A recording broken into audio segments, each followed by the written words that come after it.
from the Salvation Army National Headquarters, this is the Fight for Good podcast.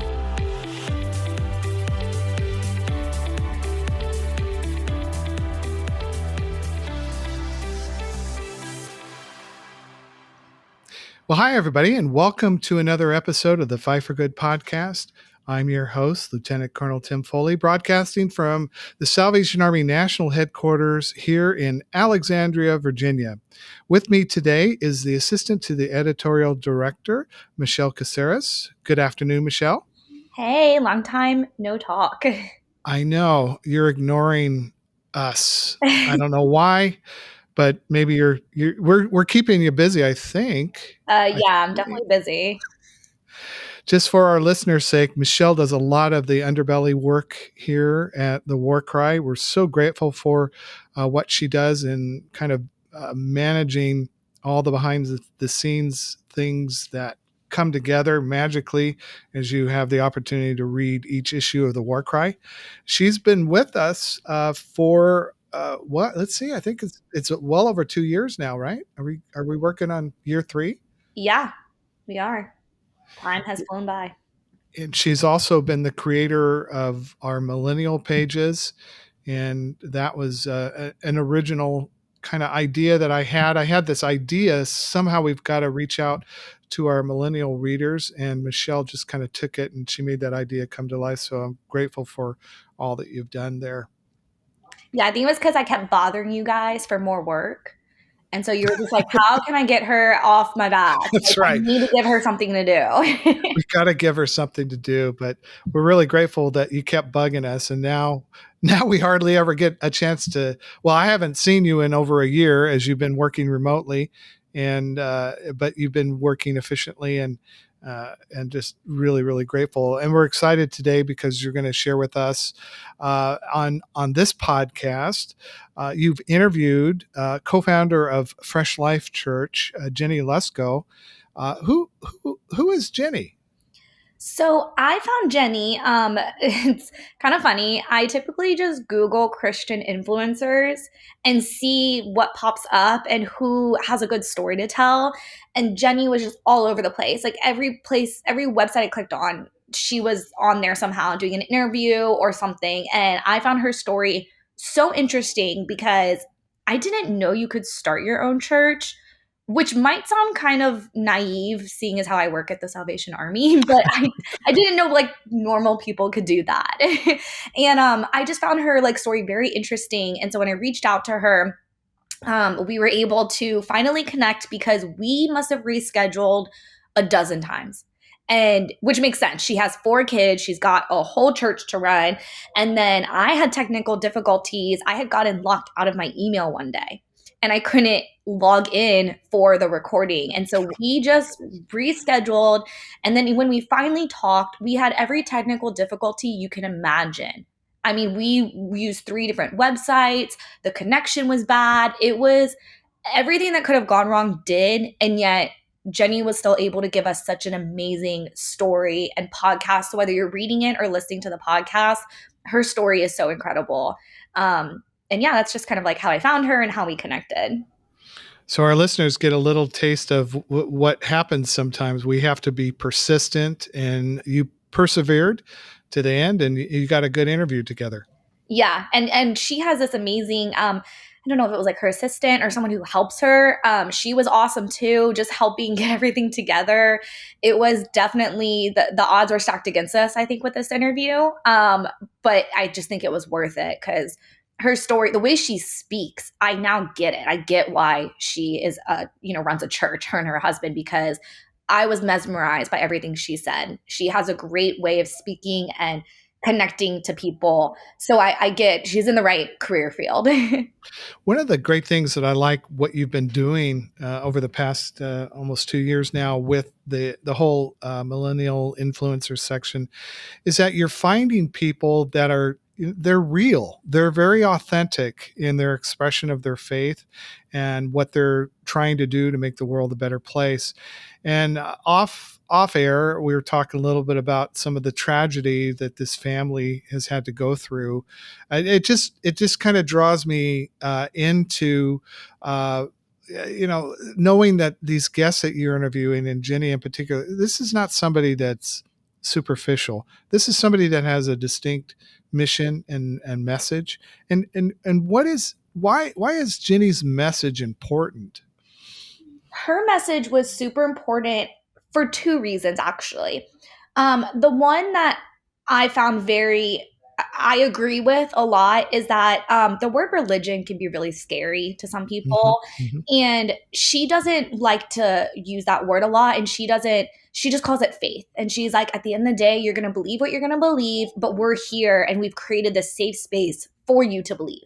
Not everyone worships or prays or even talks to God in the same way. And that's the whole point, right? Like some people read the Bible, some don't. Some people journal, some don't. Some people get on their knees and just pray, but some don't. And she's really open to creating a safe space for people to worship as they see fit and to make your own relationship with God without having a church tell you how to have that relationship. So I found that very refreshing. What are some other things you think our listeners can learn from Jennie and listening by giving a listen to this podcast today? So to kind of go off your other question too, the second part of that would be that she talks a lot about how church has changed, especially with COVID. It's something I didn't even think of. It was just kind of like when she said it, I was like, oh, duh. Like, of course, churches have been affected by the pandemic. And she talks about like, it's a great tool to have online churches, but why it's important to probably stay committed to one church or stay like within one community. She talks about that. And it's a very eye-opening. If you're not in that situation, you probably don't think of it. But like when she kind of explains that it's great that church is online now and there's a lot of tools, it can also be very overwhelming. So she just kind of walks people through that and helps people kind of stay focused on the main goal, which is to have a relationship with God. Well, we thank you for finding Jennie, and we encourage you to now give a listen to Michelle's interview with Jennie Lusko. Hey guys, so today we are here with Jennie. She is one of the founders of Fresh Life Church. She's going to be sharing with us just how she created her church, how she found her faith, and just how she handles negativity and all the challenges facing ministries right now in the middle of a pandemic. So Jennie, go ahead and introduce yourself. Hey, Michelle. Well, thank you so much for having me. Yes. Oh my goodness. So my life story. Well, I was born and raised in California. And my husband and I actually met and got married in Albuquerque, New Mexico. And we met in ministry, and where I believe is the best place to meet your mate is in the church and serving the Lord. And so I'm so grateful that I met Levi in church, serving in youth ministry. And so we have in our hearts a special place for students and youth, but always will, because that's where we met, but also the things that God allowed us to do and be a part of within youth ministry, both then and now with our own church, is just super cool. And then we moved to Southern California a year after we got married. He took a job there at a church, and our senior pastor in Albuquerque moved out. So we just kind of followed him out there.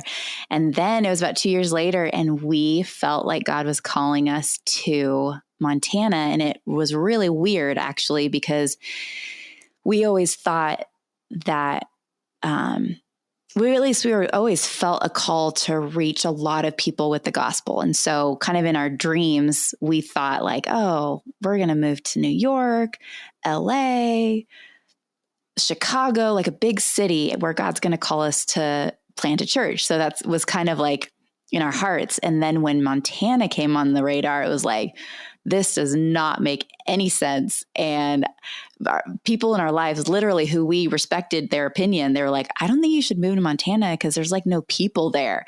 And, but we just felt like God was leading in that way. And it wasn't like an audible, you shall go to Montana. It was just a kind of a feeling. And as we were reading in the Bible, we literally read that God told Abraham, hey, I want you to go to this place. And Abraham's like, okay, awesome. Where? And God's like, well, I'm going to show you when you get there. And it was kind of that crazy faith that was like, okay, so we're going to go to a place that we don't know. We've never lived in a place that has at least not me. Levi grew up in Colorado, but I'd never lived in a place with snow before. And so here we are in January 2007, which, by the way, is like the coldest month in Montana, which we didn't know. And it's funny now because we even support this organization called ARC, and their whole vision is to help people plant churches. And there wasn't such a thing, at least that we were aware of, when we were planning Fresh Life almost 15 years ago. And so we always tell people like, well, we just kind of learned the hard way, and we didn't really know what we were doing, but we just preached the gospel and loved people. And so that was kind of our start in the coldest month of the year. We barely had the right jackets or shoes, but God was doing something beautiful. And we're just so grateful to have been able to start something and see God take something from the tiny seed that we thought, Fresh Life Church, that sounds amazing. And then now, almost 15 years later, getting to look back and see the lives that God has changed, the people that he's drawn to himself, the marriages that have been redeemed and restored, and our lives being radically changed by just serving him and surrendering to him and seeing what God might do with two people who don't have it all together, but who just wanted to serve God with their lives. And so it's actually interesting now because we live in a place that a lot of people are moving to. So it's funny because we're meeting all these people from New York and LA and Chicago who literally are done living in the city and want to move to Montana. And so it's really funny now, even just looking back and people saying, there's no people in Montana, to now be like, people are actually moving here. And now like an opportunity to reach people has like basically moved to our front door, you know? And so that's really beautiful. And even just looking back and seeing how God has worked in our lives so crazily. I mean, we never thought that when we planted a little tiny church in Kalispell, Montana, which everyone calls it Cowsbell, that we would have campuses all across the state of Montana and in Portland, Oregon, and Salt Lake City, Utah, and Jackson Hole, Wyoming.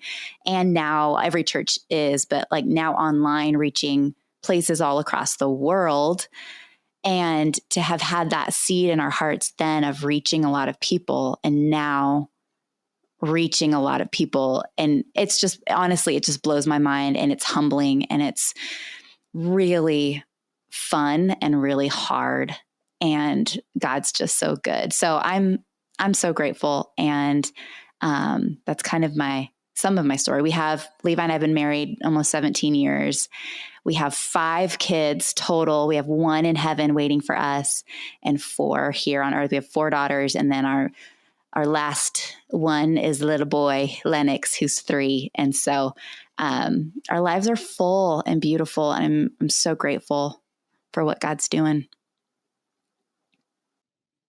So what led you to create your own church? Because I've never heard anybody really wanting or even talk about wanting to start their own church. So what led you to do so?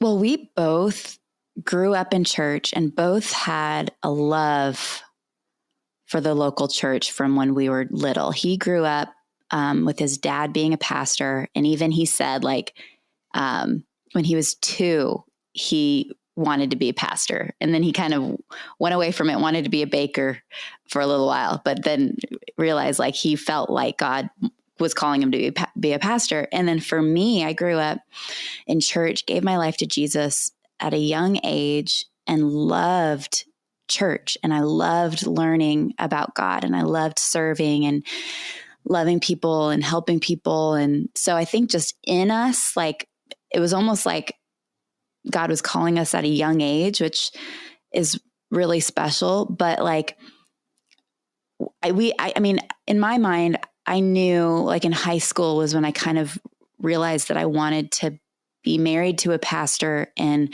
didn't know exactly like what that would look like, but that was kind of like a desire that I felt like God put in my heart. And my whole life, I like wanted to be liked by a guy and wanted to like a boy. And like, there's always just that like back and forth of like, I just want someone to want me. And when I moved from California to New Mexico, and I moved there to be a part of a church and a part of a missions internship. So basically I was interning in their missions department, learning how to plan mission trips and growing in my walk with the Lord. And within that year, one of the like guidelines for that year was committing to not dating romantically for a whole year. And I was actually really looking forward to that because I had just come out of a relationship and I was just like, I am just so tired of like looking and wanting and, you know, like all that stuff. And so I moved my life to Albuquerque, New Mexico, started this internship. And about halfway through that year, I met Levi, and he was serving in the youth ministry. He didn't make a commitment like that. So it was very obvious that he was like always around, and we were serving together in youth ministry because I was serving in the internship, but also serving on the side, so to speak, in youth ministry, because that was just always where my heart was. And so we met serving in youth ministry together. And so it was really special though, because there wasn't that pressure of like, oh my gosh, does he like me? Well, it was pretty obvious that he did, but it was like, there was no pressure of, is he going to ask me out? Because I had committed and I told him I'm not going to date for a year or 6 more months. And so it was really a beautiful like friendship. And then right after my internship ended, he asked me out on our first date. But anyways, I went on a tangent, but all that to say, like, we met in church and we felt like God was calling us to serve in church and work in church. And we kind of just had the dream of like, it would be so cool because my husband very obviously had a calling on his life to lead, to teach the Bible, to preach, to lead with a vision. And even in the youth ministry that we served in, like we had a really great crew of people, and it was just apparent that he led people well and that we loved doing it together. And so that was kind of when the dream was started of like, that would be so cool one day to kind of start something and see what God might do with it. And so when we moved to California under the leadership of our pastor, because he moved out and asked Levi, hey, would you and Jennie be willing to move out with us and lead the college and youth and creative side of this ministry? And so we were like, yes, that would be amazing. And so we followed them out there. Really, my husband is such a loyal person that I feel like because eventually the pastor had to move back to Albuquerque to take care of stuff back at the church. And then we were kind of left without our leader, you know, and I feel like if it were up to us being underneath leadership, we would have been under them our whole lives because Levi's so loyal. And I think that it really took like the removal of our pastor for us to kind of realize, oh, okay, so now what are we going to do? And are we going to keep leading this church in California that Levi was kind of like,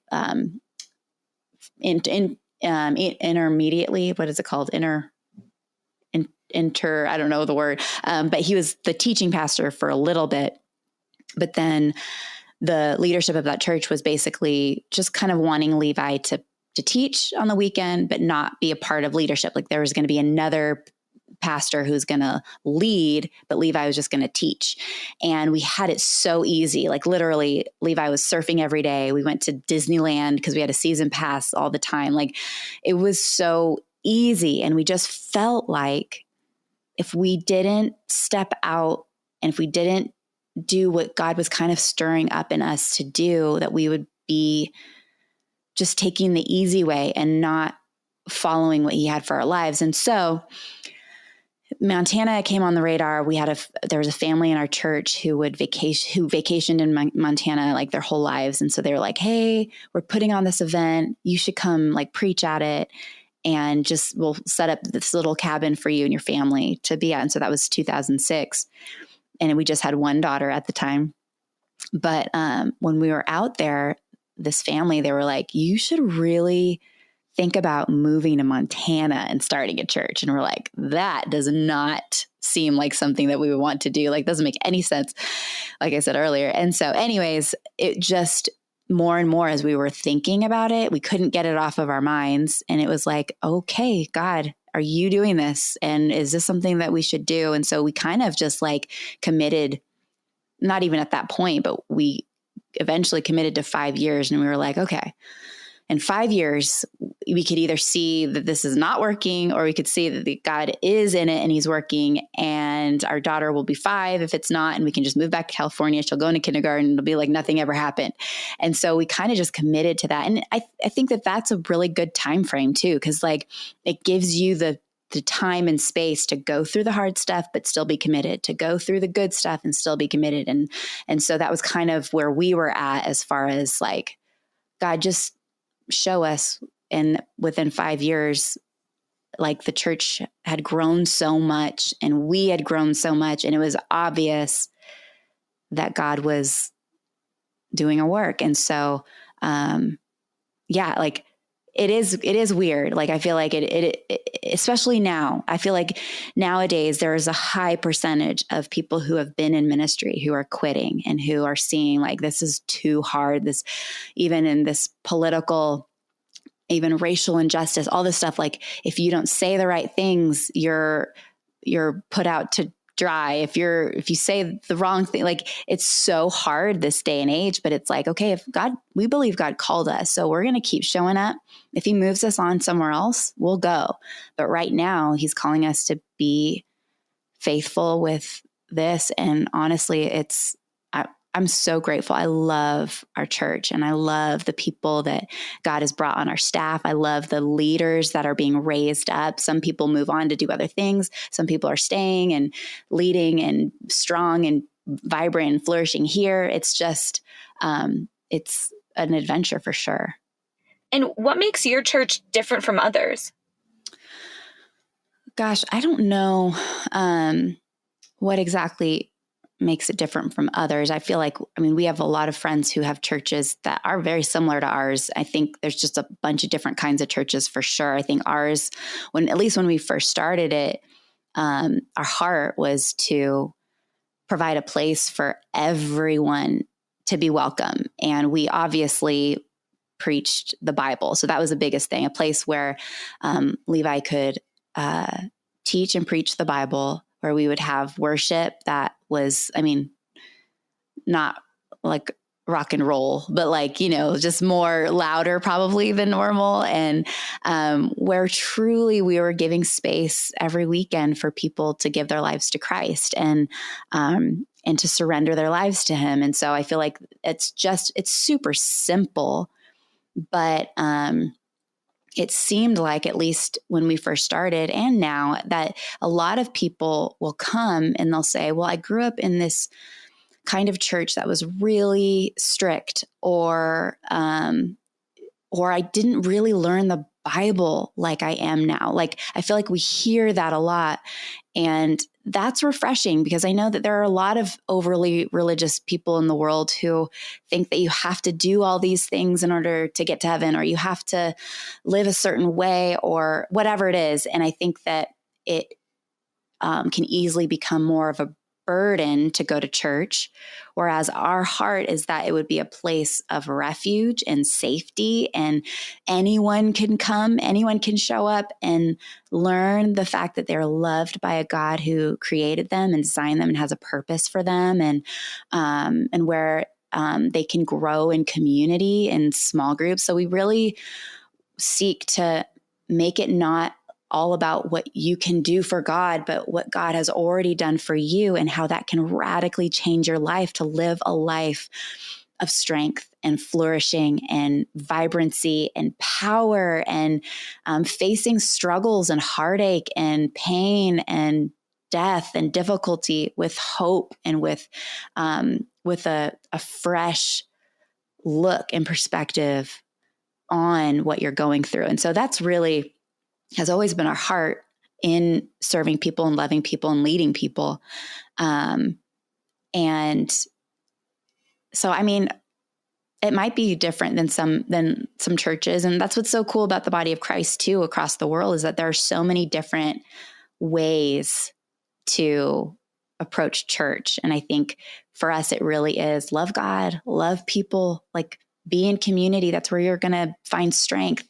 And serve. Like when you lean in on a weekend and you lean into the message and you lean into time of worship and you're serving, and then it's like God sends you back into your workplace, your school, your home, your wherever God has you. That's what we need. Because I think the more that we pull away from church, the less we are reminded that this world is not our home and heaven is our real home.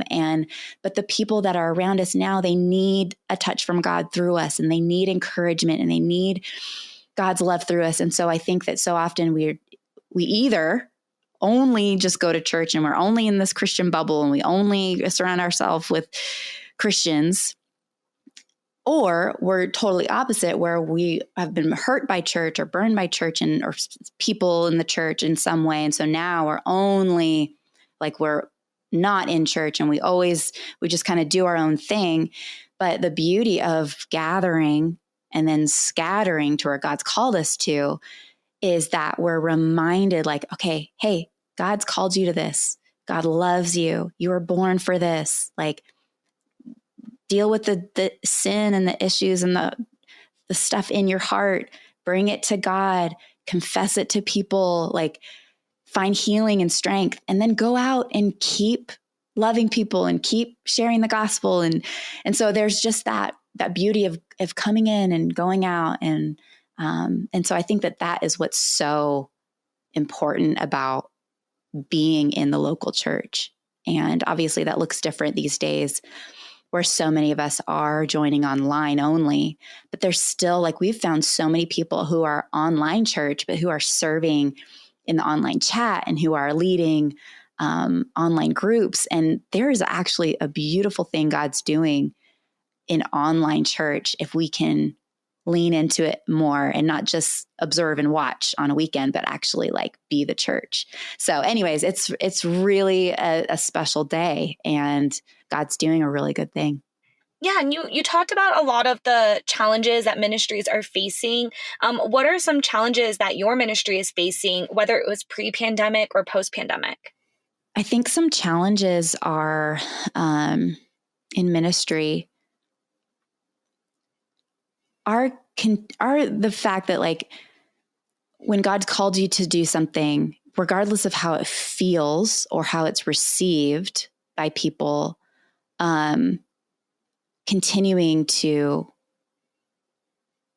serve God, love God, do it for the Lord, obviously for the people that God's called you to reach. But I think so often, especially nowadays, I mentioned earlier about a lot of pastors and people in ministry quitting because it's so hard. And it is, because now it's like you're competing with, at least on the weekend, all these churches who are online. So there are some people who will watch like 5 different church services online, and that's not bad. I mean, that's a great thing. That's a great problem to have, that people are taking in from different kinds of leaders. But I think the challenge is that people aren't just planting themselves in one place where that's where they're tithing, that's where they're serving, that's where they're like kind of like placing themselves under the leadership of one place. Cause it's like, it's so easy just to bounce around, and kind of just like a Netflix binging, like, oh, I'm just going to get a little of this, and then I'm done. And then I'm off, whereas like, if you can commit to letting yourself be under one pastor, then you're receiving all the things. So a pastor will go through a book of the Bible or a series or whatever, and they're going to be talking about relationships and death and heartache and loss. And what does it look like to be a believer in the workplace or in school? And you're going to get everything underneath that leadership and that vision. And I think sometimes, I know for me, like when I'm like, what am I going to listen to on this drive? Like I go through like different friends' podcasts and teachings and messages. And it's like, I want to learn about what does it mean to be someone who loves people well? Okay, that's awesome. But I'm not hearing everything from that pastor, where when you place yourself under leadership, you're basically saying, okay, I trust God in you, and I want to learn from what God wants to teach me through you, the good and the hard and the easy to hear and the not easy to hear. And so I think that now it's more kind of just little like Costco samples here and there versus no, let's plant ourselves deep in this church. And I mean, the Bible talks about that, like those who plant themselves in the house of the Lord, they will flourish in the courts of our God. And I think that there's a power if we just stay put.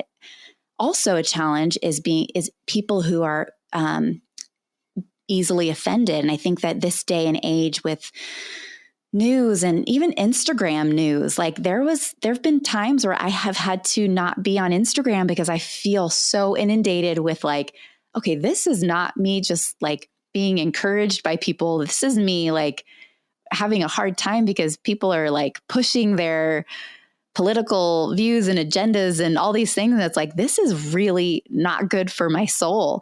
And so, but I think in this day and age, it's like people are almost looking for ways to be offended, or even not that as much as like just easily offended. And you get one side of the story, you don't get the whole full picture, and you have these people who are just mad. And so when you're trying to lead a church and you're trying to lead people in a way that is teaching them this is how we live as Jesus followers, and this is how we love people when we're offended, and this is how, like, we have found that people are easily offended. And so it's hard when you're getting that thrown at you and you're just wanting to love God and love people and lead the best that you can, imperfectly, yes, because I think there is no perfect leader except for Jesus. And so we're going to make mistakes and we're going to not do everything perfectly right. But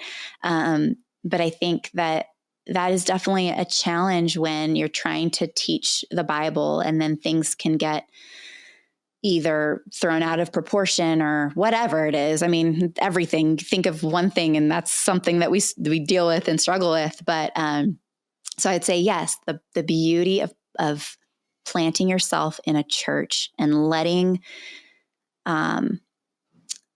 yourself be offended and seeing what comes out and how you can learn and grow through it, and learn from your leaders and small group leaders and pastors. And like, that is just so huge when we can humble ourselves and put ourselves under leadership and allow God to teach us through that.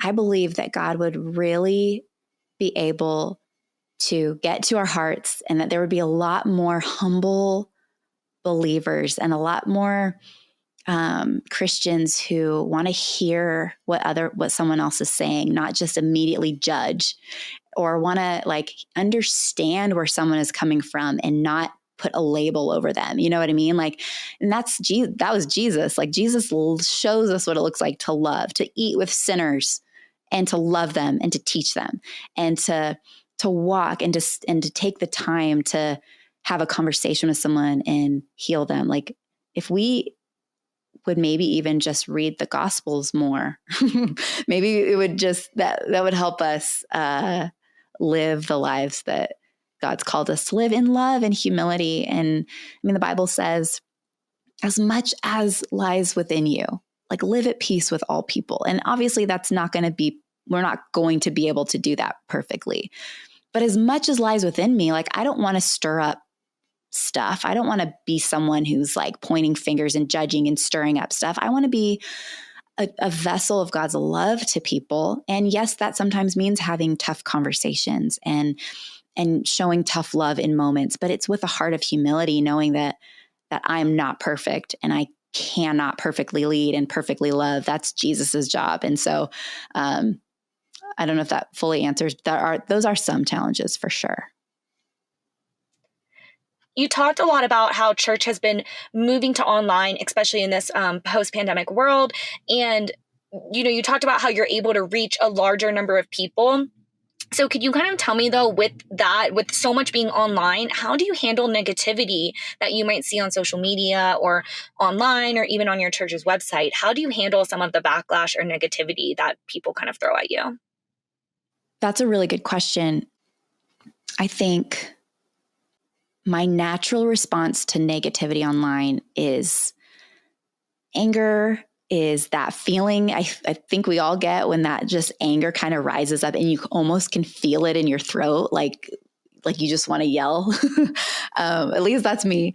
But that is my natural response when people are mean online, people are judgmental. Like, I don't really get a lot of hate on my Instagram, but my husband does. And that sometimes I feel like that makes me even more mad, because it's like, who are you to say such a thing? Like, I get a backstage pass to my husband's life and I see him all the time. And I see that he is a godly man who loves and honors God and who loves and adores me and his kids. Like, I see it all. And like, it's always hard when someone comes in is just like a one-liner, like, how could you do this or this or this or whatever. But I find in those moments that I have to take a deep breath and pray and ask God to give me his perspective in this situation, because usually people will lash out or be mean because they're hurting or they're confused or they've been hurt by someone. We've all heard it said, I'm sure, that hurt people hurt people.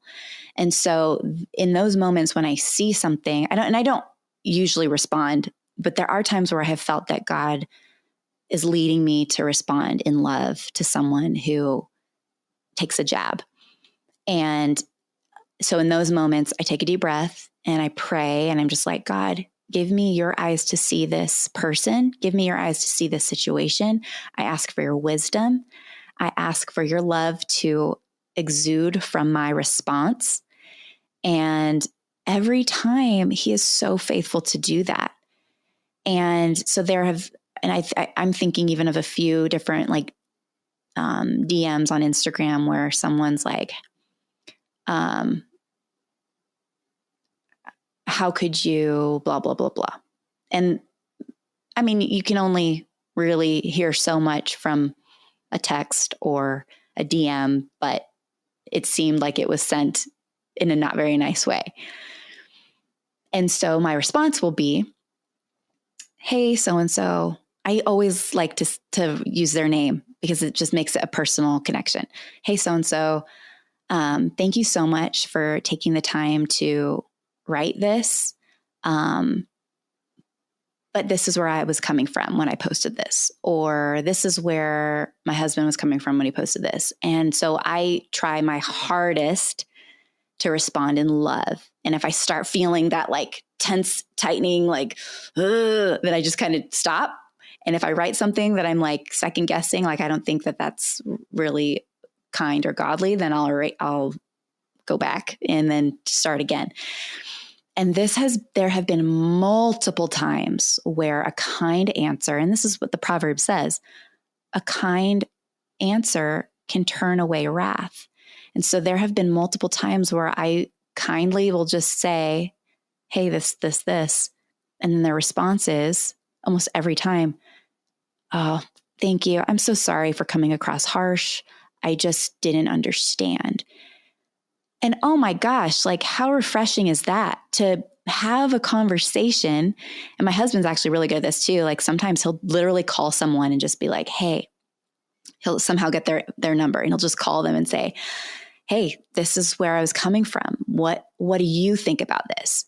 And that is so huge. Like if we were to just seek a conversation and not condemn right away, I feel like we would be more understanding people and we would hear from someone else's perspective, and we would be able so I feel like in this cancel culture, it's like, okay, you didn't say something I agree with, so canceled.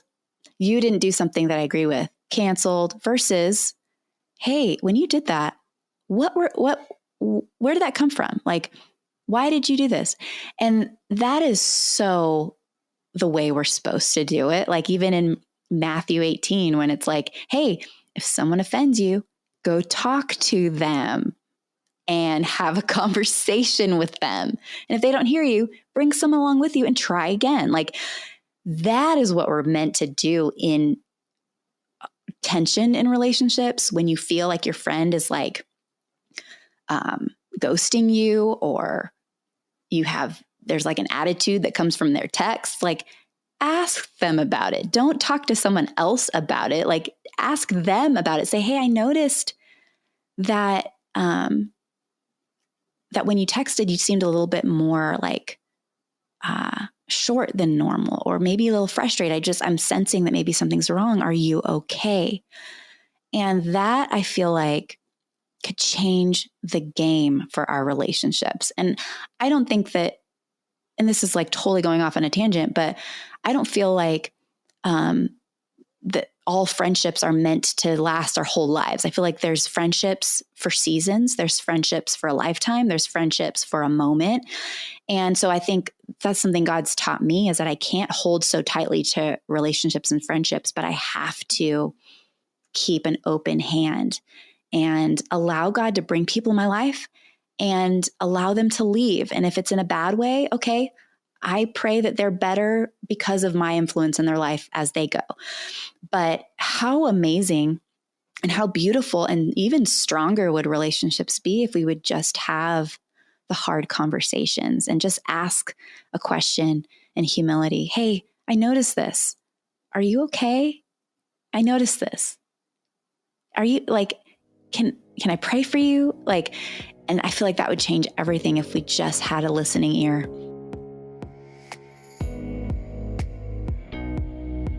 That was Jennie Lusko. To read Michelle's full interview with Jennie, check out thewarcry.org. Well, that's going to end this episode of the Fight for Good podcast. Be sure to subscribe to Fight for Good wherever you listen to podcasts. And don't forget to follow the War Cry and Peer Magazine on Facebook, Instagram, Twitter, and Pinterest. Until next time, this has been the Fight for Good podcast. Bye for now. Subscribe to Fight for Good wherever you listen to podcasts.